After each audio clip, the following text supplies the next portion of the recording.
पहली बार आप मिल रहे हो और लड़का आपसे पूछ रहा है कि आपको कैसा लड़का चाहिए, और लड़की इस पे बोलती है कि यार मुझे ऐसा लड़का चाहिए जो मुझे प्यार करे, ऐसा लड़का चाहिए जो मेरी केयर कर सके, ऐसा लड़का चाहिए जो मुझे समझ सके, ऐसा लड़का चाहिए जो मेरे लिए लॉयल हो।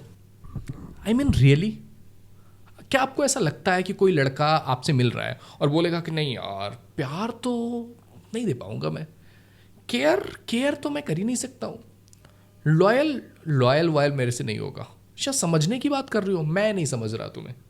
क्या आपको सच में ऐसा लगता है कि कोई ऐसा बोलेगा, या वो घर जाकर के अपनी मम्मी से बोलेगा कि मम्मी लड़की मेरे से बात करते हुए बोल रही थी ना कि उसे प्यार चाहिए जो कि हम दे नहीं पाएंगे, तो आप कॉल करके बोल दो कि नहीं मुझे नहीं करनी है शादी। क्या आपको सच में लगता है कि इस तरह की कन्वर्सेशन होना ज़रूरी है? बट मैक्सिमम टाइम पे रिश्तों में इसी तरह से कन्वर्सेशन हो रहे हैं।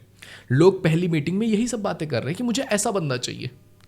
जब आप इस तरह की कन्वर्सेशन कर रहे हो एक ऐसे डिसीजन में जो आपकी पूरी ज़िंदगी डिसाइड करने वाली है, एक ऐसा फैसला जो आपको पूरी ज़िंदगी के लिए किसी इंसान के साथ बांध सकता है, तो जब भी आप इतना बड़ा डिसीजन लेने जाएं आपको कुछ चीज़ों का ख्याल रखना ज़रूरी है और कुछ इंपॉर्टेंट चीज़ें हैं जिनको डिस्कस करना आपको ज़रूरी है। तो आज की वीडियो में मैं आपसे बात करने वाला हूं 5 ऐसे पॉइंट्स के बारे में जिनका आपको ख्याल रखना है जब भी आप जा रहे हो किसी अरेंज मैरिज सेटिंग में जहां पर आपको किसी इंसान से बात करनी है। आई नो आपके माइंड में क्वेश्चन आ रहा होगा कि एक मीटिंग में हम इतनी सारी चीज़ें अगर ना पता कर पाए तो देखो, अगर 5 चीज़ों में से आप 2, 3, 4 चीज़ें भी पता कर पाओ और आप जान पाओगे कि इंसान कैसा है तो वो आपके लिए काफ़ी बेटर होगा। इनफैक्ट अगर आप नहीं भी जान पाते हो ना तो कम से कम आप ये चीज़ें सामने वाले इंसान को बोल दोगे तो उसके माइंड में वो चीज़ें रहेंगी, और अगर उसको लगेगा कि नहीं इस इंसान के साथ इस टाइप की चीज़ें मैं पूरी नहीं कर सकता, इसको जो नीड है वो मैं पूरी नहीं कर सकता, तो वो खुद ही मना कर देंगे। तो दोनों ही चीज़ों में आपका फ़ायदा होने वाला है। तो जब भी आप एक अरेंज मैरिज की सेटिंग में जाते हो ना, सबसे पहले चीज़ आप क्या देखते हो? लुक्स, कि इंसान दिखता कैसा है, उसकी बॉडी कैसी है, उसकी फिजिक कैसी है, वो गोरा है काला है, ये चीज़ें आप देखते हो। क्योंकि ऑब्वियस सी बात है कि सबसे पहले आप फोटोज एक्सचेंज करते हो एक दूसरे का, देखते हो, वहाँ पे समझ में आता है, फिर आप मिलने के बारे में सोचते हो। तो जब आप जा रहे हो तो सबसे पहली चीज़ तो आप यही देखोगे कि इंसान के लुक्स कैसे हैं। उसके बाद में जो चीज़ें बताऊंगा वो बहुत ज़्यादा इंपॉर्टेंट है, मोर देन लुक्स। बट कहीं ना कहीं आपको ये चीज़ भी देखनी पड़ेगी कि किस इंसान के साथ आप लाइफ जीना चाहते हो। क्या आप उसके साथ फिजिकली कंपेटेबल दिख रहे हो? मीन्स कि आपको उस इंसान के साथ पूरी लाइफ जीनी है, आप सोसाइटी में भी निकलोगे तो उस इंसान के साथ जाओगे, ये आपका पार्टनर है। तो क्या आप इतना एवरेज तो एक लेकर के चल रहे होगे कि इस तरह का इंसान चाहिए? तो सबसे पहले आप ये चीज़ देखोगे, बट इसको अवॉइड भी किया जा सकता है बाकी के 4 चीज़ों के कंपैरिजन में। तो जहाँ तक बात रही लुक्स की, बॉडी की, ये तो आप देख ही लोगे। आइए बढ़ते हैं दूसरे क्वालिटी की तरफ। दूसरा क्वालिटी है एक इंसान में कॉम्पिटिटिव होना। ही मस्ट बी कॉम्पिटिटिव, संतोषी सदा सुखी, इस तरह के विचार वाला इंसान हमें नहीं चाहिए, क्योंकि ये विचार आपके 40s में 50s में अच्छे लगते हैं। आप जिस भी इंसान से शादी कर रहे होंगे वो अपने 20s में होंगे या 30s में होंगे, और ऐसे टाइम पे हमें ऐसा इंसान चाहिए होता है ना जो थोड़ा सा एम्बिशियस हो, जो अपने ड्रीम्स को लेकर के आगे बढ़ना जानता हो, जो इंसान के अंदर हंगर हो, वो जिस भी प्रोफेशन में हो, जो भी बिजनेस कर रहा हो, उसके अंदर एक हंगर हो कुछ बड़ा करने का, जिंदगी में आगे बढ़ने का। ऐसे इंसान के साथ जिंदगी जीने का अपना अलग ही मजा है। आप ऐसे इंसान के साथ ना 10 बार प्यार में पड़ जाओगे। लेकिन अगर एक ऐसा इंसान है जो इससे डिफरेंट है, जो दिन भर घर पे पड़ा रहता है, कोई काम के लिए एफर्ट नहीं लगाता है, कुछ भी एम्बिशियस नहीं है, तो उसको तो उसके घर वाले खुद पसंद नहीं करेंगे, आप कहाँ से पसंद करोगे? तीसरी क्वालिटी जो आपको देखनी चाहिए वो है gentleman. He must be a gentleman, मतलब it is a preferred choice कि सामने वाला इंसान आपको लेकर के जेंटल हो, केयरिंग हो, आपके लिए हेल्पफुल हो, वो जानता हो कि आपको किस तरह से कहाँ पर किस इंसान के सामने इंट्रोड्यूस करना है, अपने दोस्तों में ले करके आने का उसका सलीका क्या है, वो अपने दोस्तों के सामने, अपनी फैमिली के सामने आपको किस तरह से ट्रीट करता है। और इसको समझने का एक अच्छा तरीका ये है ना कि जब आप किसी इंसान के साथ मिल रहे हो, वो इंसान दूसरों के साथ किस तरह का बिहेव कर रहा है, ये चीज़ समझना बहुत ज़रूरी हो जाता है।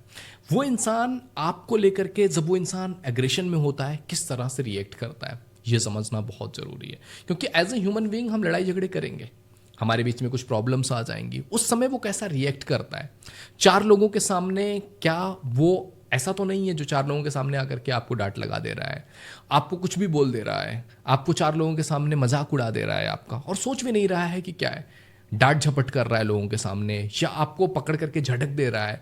क्या वो इंसान इस तरह का है? और अगर कोई इंसान इस तरह से है तो उसके साथ एक लॉन्ग टर्म लाइफ जीना काफ़ी टफ हो जाएगा। तो आपको ये चीज़ समझना पड़ेगा, आपको थोड़ा सा स्मार्ट होना पड़ेगा, समझना पड़ेगा कि वो इंसान दूसरों के साथ किस तरह से ट्रीट कर रहा है, और वहाँ से समझना पड़ेगा कि वो इंसान इस सिचुएशन में अगर मेरे साथ होगा तो कैसा बिहेव करेगा। चौथी चीज़ है full of life. A person must B full of life यार। अगर एक इंसान है जो फुल ऑफ लाइफ है ना, वो लाइफ को लेकर के एक्सप्लोर करना चाहेगा, नई नई चीज़ें ट्राई करना चाहेगा, जिंदगी में हर एक चीज़ को लेकर के एक इंटरेस्ट सा उसके अंदर होगा। तो जब आप ऐसे इंसान के साथ रहोगे ना, वो आपको काफ़ी कुछ चीज़ें एक्सपीरियंस करवा देगा जो शायद आपने ड्रीम में भी नहीं सोचा होगा ना, उस चीज़ को भी आप एक्सपीरियंस कर पाओगे। एंड समटाइम्स ऐसा होगा कि कुछ चीज़ें आपको पसंद है जो उसे पसंद नहीं है ना, तो वो आपकी पसंद के लिए भी आपको वो चीज़ें एक्सप्लोर करवा देगा। तो मतलब उसके साथ ज़िंदगी जीने में आपको फील होगा कि यस, मैं लाइफ जी रही हूँ, मैं लाइफ को एक्सप्लोर कर रही हूँ, मैं ज़िंदगी में कुछ नई नई चीज़ें हो रही हैं। आपके रिश्तों में कुछ नयापन हमेशा बना रहेगा, एक यूनिकनेस आएगी कि हाँ यार मज़ा आ रहा है, आज कुछ और हो रहा है, कल कुछ और हो रहा है, तो बोरिंग सा नहीं लगेगा। जबकि कुछ ऐसे लोग भी होते हैं ना जो अपनी चीज़ों को लेकर के बड़े सिलेक्टिव होते हैं, जिनका एक सिलेक्टिव काम है, ये करके ये आना है, ऐसे ही लाइफ जीनी है, फुल ऑफ बोरिंग। वहाँ पर आपके पास कुछ एक्सप्लोर करने के लिए बहुत कुछ नहीं होगा लाइफ में, आप काफ़ी बोर हो चुके होंगे, और एक ऐसे इंसान के साथ पढ़ करके लाइफ बहुत डल सी हो जाती है, बहुत लिमिटेड सी हो जाती है हमारी ज़िंदगी। एंड आपको ये देखना भी बहुत ज़रूरी है कि कहीं ऐसा पर्सन तो आपकी ज़िंदगी में नहीं आ गया है जो अपनी चीज़ों को लेकर के बहुत ज़्यादा रिजिड हो, मीन्स कि वो चेंज ही ना होना चाह रहा हो। अगर आपको कोई चीज़ पसंद है और उसे पसंद नहीं है, तो नहीं यार मेरे को इंटरेस्ट नहीं है, मैं हो ही नहीं सकता, मैं जा ही नहीं सकता, मैं कर ही नहीं सकता, तुम्हारे लिए भी मैं नहीं कर सकता, मेरे को पसंद ही नहीं है, I am not going to do it. इस टाइप का इंसान अगर तुम्हारी ज़िंदगी में आ गया ना, काफ़ी पेनफुल सिचुएशन होने वाली है, क्योंकि हम चीज़ों को एक्सप्लोर करना चाह रहे होंगे और इंसान उसमें हमारा साथ तक देने को रेडी नहीं होगा। देन हमें डाउट होने लग जाएगा कि यार क्या हम सच में पार्टनर हैं। तो जब भी आप रिश्ते में किसी इंसान को चूज करने जा रहे हैं ना, ये चीज़ का ख्याल रखिए कि वो फुल ऑफ लाइफ होना चाहिए, वो एक्सपेरिमेंटल इंसान होना चाहिए, एक्सपीरियंस करने वाला हो, एक्सप्लोर करने वाला हो। लाइफ बहुत मज़ेदार होने वाली है, बहुत खूबसूरत हो सकती है ज़िंदगी। एंड अगर आप मेरे से पूछोगे ना कि इनमें सबसे ज़्यादा इंपॉर्टेंट क्या है ना, तो सबसे ज़्यादा इंपॉर्टेंट है यार फुल ऑफ लाइफ। कि कोई इंसान अगर फुल ऑफ लाइफ है ना, वो आपको ज़िंदगी की बहुत सारी हसीन चीज़ें दे सकता है, हसीन एक्सपीरियंसेस दे सकता है जो आप ज़िंदगी भर भूल नहीं पाओगे। आप उस एक्सपीरियंस को लेकर के ज़िंदगी भर कलरफुल रहोगे, आपकी ज़िंदगी बेहतर हो सकती है। एंड पांचवी चीज़ जो हमें देखनी चाहिए वो है boldness. A person must be bold. कहते हैं कि अगर मर्द हो तो तुम्हारी हस्ती का इतना तो रौब हो कि घर आए कोई लड़की तुम्हारे लिए तो वो बेखौफ हो। ऐसा होता है ना, हमारे कल्चर में ये चीज़ देखने को आपको मिलता होगा कि लड़के अक्सर ममाज बॉय हैं, पापाज बॉय हैं, कि हर डिसीज़न हमारा वही लेंगे, हमारी हर चीज़ों में वही आपके पेरेंट्स ही डिसाइड करेंगे, और जो आपके साथ आ रही है, जो लड़की आपको अपना सब कुछ मान करके आ रही है, हम उसके डिसीजंस को भी माँ बाप पे थोप देते हैं कि जाओ मम्मी से पूछ लो, जाओ पापा से पूछ लो, वो डिसीजन जो करेंगे वही माना जाएगा।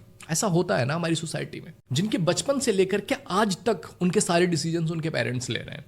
अब ऐसे इंसान के साथ अगर आपका रिश्ता हो गया ना, तो आपकी ज़िंदगी काफ़ी टेंशन में रहने वाली है, क्योंकि वो इंसान हर एक चीज़ पे आपसे यही बोलेगा, जाओ मम्मी से पूछ लो, पापा से परमिशन ले लो।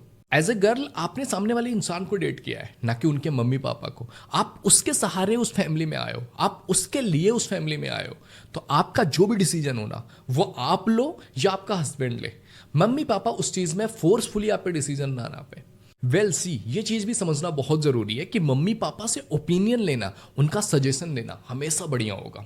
आप अगर एक फैमिली में हो तो फैमिली में लोगों का सजेशन लेना, ओपिनियन लेना बहुत इंपॉर्टेंट है, लेकिन डिसीजन आपका सामने वाले इंसान के लिए या तो उसका डिसीजन होना चाहिए या आपका डिसीजन होना चाहिए, जो भी फाइनल डिसीजन होगा। सजेशन आप ले सकते हो बट डिसीजन आप दोनों का ही होना चाहिए।